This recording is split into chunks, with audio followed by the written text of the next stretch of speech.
Bom, dando sequência à nossa última palestra, eu vou chamar o senhor Pedro Gonçalves.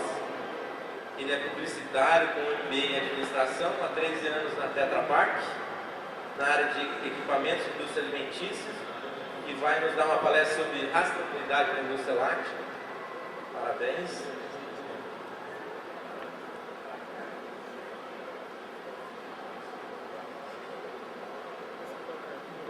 Bem, boa tarde, quer dizer, já início de boa noite. A ideia aqui hoje é explicar um pouco depois um assunto que está bastante em voga hoje, que é a rastreabilidade. E como é que a indústria leva para frente tudo que vocês produzem lá atrás. Como ela marca esses dados, como ela garante que chegue ao consumidor de uma maneira adequada esse produto. Por que se fala tanto em rastreabilidade hoje em dia? Basta a gente ver as manchetes que a gente tem visto ultimamente nos jornais, que falam desde a Operação Ouro Branco lá em 2007 até recentemente a bactéria do feijão, que já foi um problema muito grande na Europa. Em todos esses casos, qual foi a grande semelhança? Que você não conseguia achar onde estava o problema. Onde é que esse problema aconteceu? Como ele se iniciou. E isso acabou causando muitos prejuízos para a cadeia desses produtos. Então, quando teve a Ouro Branco, o consumo de leite caiu logo em seguida. O pessoal que produzia produto de feijão na Europa deve estar passando fome até hoje com o que aconteceu. Na China também houve um grande problema, que a gente foi preso. Então, isso acaba impactando a cadeia. E foi isso que chamou a Tetra Pak para trabalhar com rastreabilidade e tentar produzir um sistema que pudesse tornar mais segura a maneira de produzir alimentos. Falando um pouco, o que é rastreabilidade, né? A gente fala tanto disso, o que é? Basicamente é a habilidade de você poder dizer como um produto foi produzido, da onde ele veio e como ele foi transformado durante esse processo. E por que a gente fala em rastreabilidade, né? Primeiro momento, legislação. O Brasil, embora se fale muito em rastreabilidade, não tem uma legislação tão clara quanto outros países, como por exemplo nos Estados Unidos, mas aí a movimentação nos Estados Unidos é outra, que fala em questão de bioterrorismo. Questão de origem, no Brasil não é muito comum, mas por exemplo, existem casos na Itália em que a origem do leite é rastreada para garantir que aquele leite é italiano, porque existe um preconceito muito grande com leite mais barato que vem de outros países, principalmente do leste europeu. A gente está falando de transparência com o consumidor, de meio ambiente e de segurança alimentar, que eu acho que é o principal ponto onde a rastreabilidade acaba se encaixando no contexto que a gente está falando hoje. Então, falando um pouco de segurança alimentar, o que a gente está falando de perigos, né? São perigos biológicos, físicos e químicos, né? Os biológicos, a gente está falando de vírus, a gente está falando de bactérias. Os físicos são basicamente partículas que podem entrar dentro do leite, e os químicos podem ser desde antibióticos, agrotóxicos, até a própria solução de limpeza dentro de uma planta que pode acabar parando num produto envasado. Mas como que funciona isso na indústria láctea? Como que a indústria láctea faz a rastreabilidade do leite? Bom, eu tentei exemplificar um pouco aqui da maneira mais simples possível para que a gente pudesse traçar um cenário e depois mostrar como que isso acaba impactando no nível de segurança e na rastreabilidade quando você tem um problema. Bom, primeiramente, tudo começa lá atrás, na fazenda, em que você tem alguns dados que podem ser coletados e são coletados na maioria das vezes, como alimentação, medicação e quantidade de leite produzida. Você tem também a questão da limpeza dos tanques onde esse leite é colocado, que é muito importante. O transporte, até que chega à fábrica e se faz análise de qualidade. Todos esses dados coletados é o que a gente chama de leite do dia. Eles ficam num arquivo que é basicamente utilizado para pagar os produtores e também controlar a qualidade do leite químico. Uma vez que esse leite entra dentro da fábrica, ele também passa por vários outros processos, onde ele vai ser pasteurizado, ultrapasteurizado, ou transformado em queijo, ou então transformado em leite em pó. E vai para um outro arquivo que a gente chama, outros dois arquivos, que é o arquivo de processo e o arquivo de qualidade. Bom, até aqui a gente conseguiu coletar alguns dados e a maioria desses dados estão disponíveis. Qual que é o problema? O problema é que todos esses registros costumam ser manuais ou então costumam ser feitos por pessoas que têm interesses diferentes. As pessoas que estão olhando o leite do dia estão olhando como pagar o produtor. As pessoas que estão olhando o processo estão pensando em produtividade. E as pessoas que estão olhando qualidade, óbvio, pensando na qualidade do que está entrando ali dentro. Então os interesses são diferentes. E existe uma outra componente, além de coleta de dados, quando você fala em rastreabilidade, que é o ajuste da visibilidade. O que é o ajuste da visibilidade? É você falar exatamente de um lote. Existem várias maneiras de se fazer um lote. E o que acaba definindo a maneira que você vai utilizar para fazer um lote de produto é a questão econômica principalmente. Quando a gente fala, por exemplo, em grandes laticínios, você costuma trabalhar com o maior lote possível. Mas também levando em conta que se você tiver que fazer uma busca depois de um problema no mercado, você vai ter que buscar todo esse leite ou todo esse produto de uma vez. Então, essa visibilidade pode ser ajustada pela máquina de invase. O que significa isso? Que dentro de um lote, uma produção, eu vou ter vários equipamentos, várias produções do equipamento de processo, vários silos, vários pasteurizadores. E assim você pode definir até chegar ao ponto em que a gente possa definir a visibilidade por um caminhão. Qual que é a diferença do primeiro modelo para esse modelo? O primeiro modelo são para indústrias que trabalham com grande produtividade. Esse outro modelo para indústrias que trabalham com produtos ou pequenas produções ou grande valor agregado. Por exemplo, leite orgânico. Leite orgânico você tem que fechar o caminhão, tem que ter um silo isolado para isso, para você conseguir dizer que aquele leite veio de uma produção orgânica. O que acaba acontecendo? Você tem muito mais limpezas no meio do caminho e acaba encarecendo a produção. Por isso que o leite orgânico, além do custo de produção na fazenda, tem um custo muito alto de produção também dentro do laticínio. Bem, uma vez que a gente viu então como a gente coleta os dados e como a indústria define o tamanho do lote para fazer a rastreabilidade, aqui a gente vai entrar um pouco agora como é que funciona a rastreabilidade dentro da indústria. E existem duas maneiras de você fazer isso. Uma maneira que a gente chama de ativa e a outra que chama de reativa, que é a que é usada hoje. As duas garantem um bom nível de qualidade. Infelizmente, os produtos no Brasil, você consegue consumir com bastante segurança, não envasados, industrializados. Quando a gente fala da maneira reativa de buscar o produto, né, basicamente você trabalha com duas coisas, data e hora. E a partir daí você vai buscar quando esse produto foi produzido e vai tentar isolar o problema para depois fazer uma busca no mercado.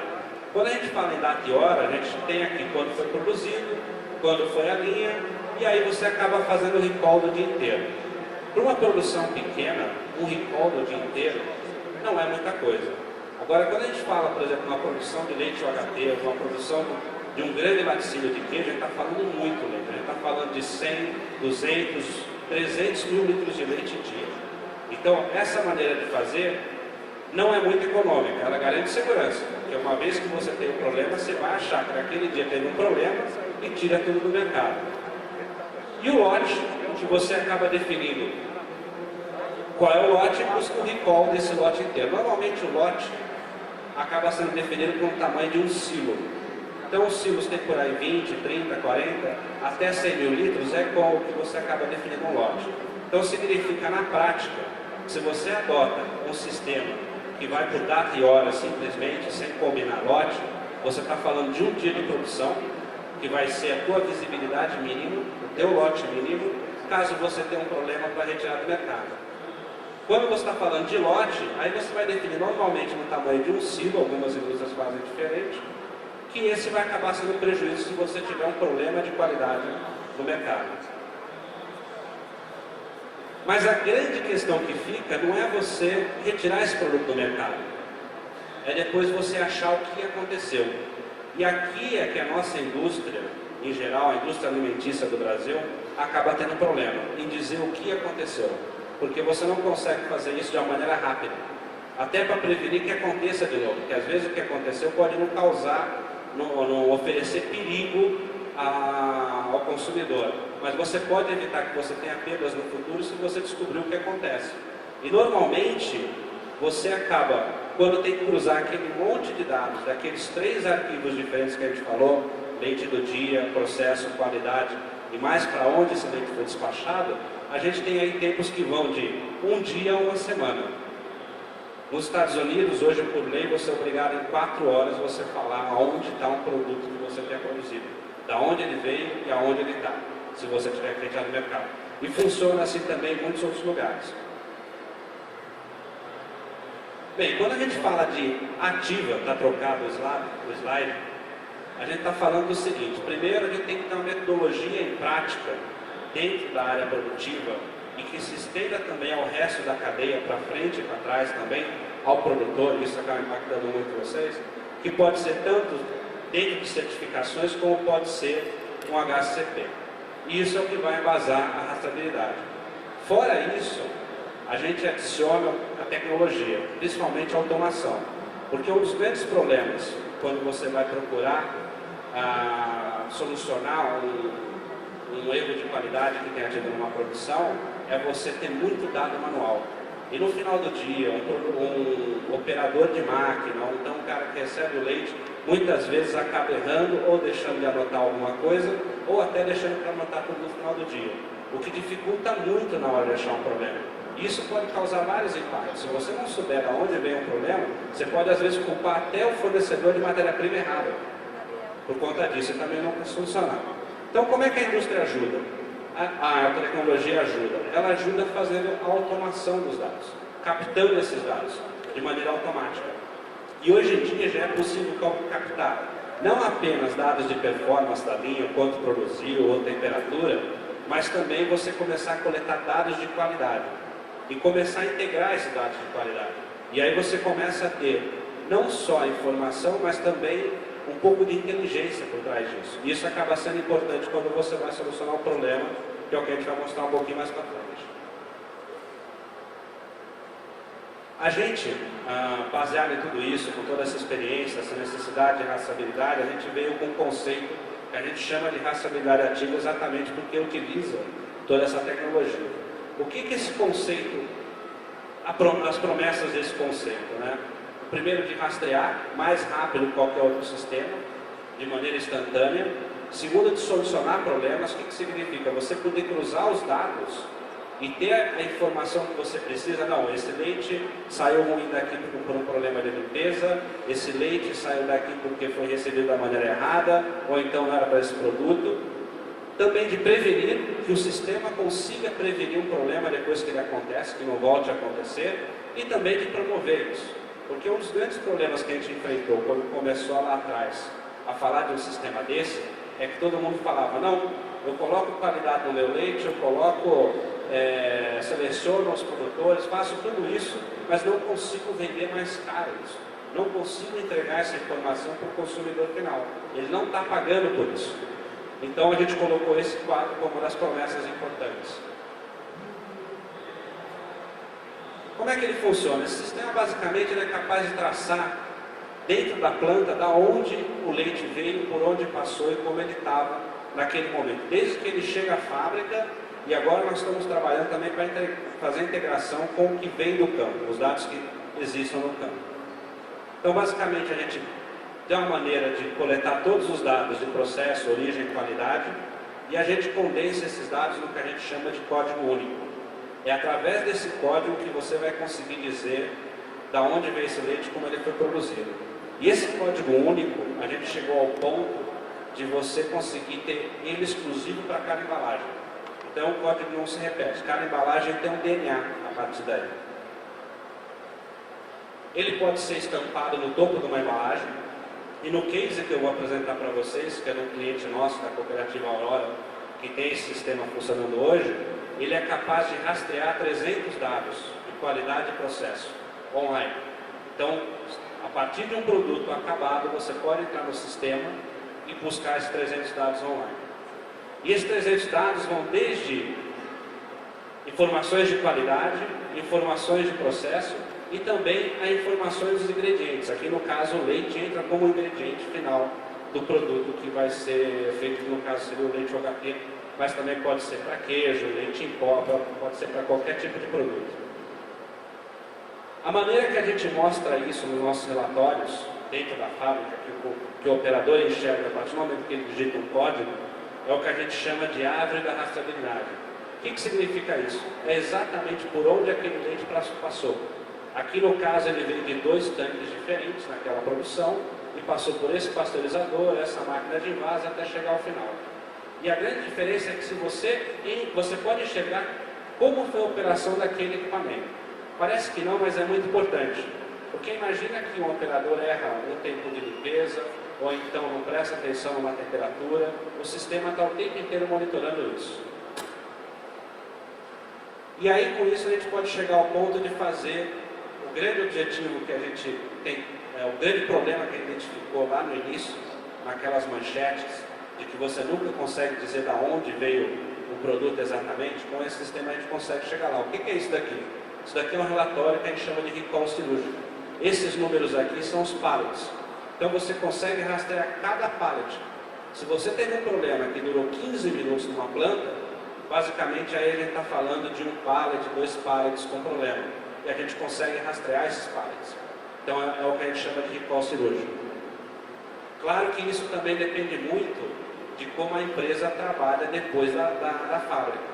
Porque um dos grandes conceitos que tem que mudar na cabeça do mundo é que você não pode faturar quantidade de produto, mas sim faturar o produto. Então estou faturando o pallet X, o pallet Y e o pallet Z. Que aí depois, quando você quiser trazer, você sabe para onde ele foi. Se eu falar que eu só estou faturando 10 pallets de produto, 15 pallets de produto, eu posso ter problemas em achar esse produto lá para frente depois. Fora isso, por que a gente chama esse sistema de rastreabilidade ativa? Porque ele é o próprio sistema de controle da planta. O que significa isso? Todo sistema de controle, ele opera a planta baseado em parâmetros. O que significa isso? Se essa temperatura não estiver boa, eu paro a planta. Se essa limpeza não tiver sido feita, eu paro a planta. E aqui ele também funciona com a qualidade. Então imagine que esse caminhão que está chegando, ele não seja para se produzir queijo, seja para produzir leite em pó. O sistema não deixa ir para um silo que seja destinado a leite em pó. Então você acaba prevenindo problemas. Se ele não tiver com a qualidade adequada, nível de proteína, seja o que for, esse leite acaba não podendo entrar na fábrica. Ou então, para entrar ou para ser selecionado por algum motivo, precisa de uma autorização especial que fica registrado por que se fez isso. E assim vai para todo ponto. E a gente chega num nível que a gente não fala mais de rastreabilidade por batelada, né? Você separar um silo, separar um tanque, você fala por tempo e condição. Que a gente sabe exatamente onde é que aquele produto estava naquele exato momento e quais eram as condições. Então, o leite que saiu desse silo aqui, eu sei exatamente qual era o pH dele, qual a análise de qualidade dele, quando foi a última limpeza que foi feita nesse silo. Então, eu consigo saber tudo. Tudo isso ao mesmo tempo num único relatório. Que aí você resolve o problema que foi explicado no início, que você tem 3 bancos de dados e ninguém nunca consegue achar qual é o problema. E você também consegue fazer buscas de produções anteriores e posteriores. Por que isso é importante e a indústria hoje tem dificuldade? Desculpa. Imagina que você tem um problema numa produção, você não consiga achar nenhum problema aparente dentro dessa produção, nenhuma causa dentro dessa produção. Você pode rastrear as produções anteriores e posteriores para ver se elas causaram esse problema. Um exemplo típico é a limpeza. A limpeza nessa produção pode não ter sido eficiente e o problema acaba aparecendo na produção seguinte. Então você consegue rastrear esse tipo de condição também. Você pode puxar um relatório pedindo todos os alarmes ou todos os problemas da produção anterior e a partir daí começar uma nova rastreabilidade. E aí eu vou apresentar um pouco para vocês o caso Aurora. A Aurora é uma cooperativa que fica em Santa Catarina, é uma das maiores cooperativas do Brasil. Até pouco tempo atrás ela produzia principalmente carnes e pratos semi-prontos. E aí um dia os produtores pediram para dar uma destinação ao leite que eles tinham nas fazendas. Quando juntaram todo esse leite, eles chegaram à conclusão que tinha 1 milhão de litros de leite por dia. Aí falaram, opa, vamos construir uma fábrica. E na época, a fábrica ela foi projetada para fazer leite em pó, queijo e leite UHT. E uma das grandes questões que eles tinham, foi logo após a Ouro Branco, foi, tudo bem, eu vou entrar no leite UHT, mas esse negócio de leite está tão feio depois do que aconteceu com essa operação, que eu não sei se eu quero colocar minha marca num produto assim. Isso foi naquela época. E a gente também estava preocupado, o mercado como um todo, depois do que aconteceu no Ouro Branco, em poder desenvolver novas técnicas, ou então levantar necessidades de se resolver o assunto. Eu tinha as minhas dúvidas se ia ser bem recebido, porque a palavra rastreabilidade é muito complicada, é difícil de entender e até, às vezes, é relacionada com uma coisa negativa, um problema que aconteceu. Para minha surpresa, o retorno foi muito bom. Claro que eles colocaram uma estratégia de como promover isso. Então, aqui é a imagem do site deles, e quando você entra no site, você tem uma área onde você pode digitar o código único, que eles chamam de PAR, do produto orolate rastreado, e a partir desse código digitado, você tem informações da produção dele, do tipo, em que máquina foi produzido, quanto foi produzido, a quantidade, qual foi o lote de embalagem, quando foi aprovada a matéria-prima, quando foi aprovado o produto final. Qualquer um daqueles 300 dados a gente poderia colocar na internet. A gente ia colocar até o nome do operador que fez as aprovações, mas aí por questões legais a gente acabou não podendo colocar. E ele também consegue dizer uma coisa, que é da onde esse leite veio. Aqui no caso eles estão mostrando só a região, porque ainda não tem um sistema tão definido, com resolução tão grande como o sistema que tem na fábrica, mas eles conseguem dizer de onde veio, que cooperativa entregou esse leite, quando entregou esse leite. E uma das coisas que eles querem vender é exatamente o fato de serem cooperativas, de ter produtores por trás disso. E é o que eles acabam promovendo. Tem até um vídeo do comercial que foi feito com o Guga na época, que ele fala exatamente isso. São 70 famílias cuidando da minha família e da sua. Bom, como é que isso repercutiu? Logo depois que a gente fez a coletiva de imprensa, no dia seguinte tinham mais artigos na internet, na TV e no jornal, principalmente daquela região, do que quando aconteceu o Ouro Branco. Isso foi uma das grandes surpresas que eu tive. O público, os jornalistas, todo mundo recebeu bem a ideia de você mostrar transparência. O saque deles começou a receber uma média de 2 ou 3 contatos por semana, elogiando o produto, elogiando a iniciativa. E para um saque receber 2, 3 elogios por semana é muita coisa. Então, adiantou bastante. Se você faz uma busca no Google hoje, coloca rastreabilidade, leite, Aurora, são mais de 39 mil artigos hoje, depois disso. E lembrando que é uma distribuição local, basicamente em Santa Catarina. O comercial do Guga foi só em Santa Catarina, mas você consegue buscar isso em todo o Brasil. E no final do dia, o que eles estão conseguindo? Vender um produto de 6 a 10 centavos mais caro do que a segunda marca deles, que já não é mais barata. Então, o retorno que eles estão tendo com isso é muito grande. Basicamente, promovendo qualidade, segurança e transparência com o consumidor. E no final do dia, a gente acabou conseguindo um pouco do que a gente queria, que era exatamente trazer essa questão da rastreabilidade para cima, da segurança alimentar. Também a Aurora conseguiu, uma empresa que estava com medo de entrar no leite, colocar a marca dela no leite, conseguiu uma diferenciação com esse produto. Então a gente criou uma empresa naquela região que é diferenciada em menos de 2 anos, que é uma coisa difícil, é um case também de marketing. Hoje eles só não vendem mais porque não tem mais produção para vender, não tem mais, então até vender expansão. E para o consumidor, principalmente transparência. Transparência que hoje, quando a gente recebe uma reclamação do saque, um pedido pelo saque, eu sou envolvido porque eu recebo um e-mail diretamente como eu fiz parte do projeto, cada vez que alguém reclama. E a gente consegue resolver esses problemas em coisas de 15, 20 minutos, a gente sabe qual é a causa. Coisas que antes ninguém conseguia resolver. Então, prova que quando você investe nesse tipo de coisa, você acaba tendo retorno, não só para o consumidor, mas dentro da fábrica. Porque a partir do momento que você resolve um problema, você também garante que ele não volte a acontecer e te causar prejuízo no futuro. Bem, era isso que eu tinha que falar para vocês um pouco de como funciona a rastreabilidade da indústria. Espero ter trazido um assunto novo e interessante para vocês. E qualquer informação que vocês queiram, estou à disposição a todo momento. Muito obrigado.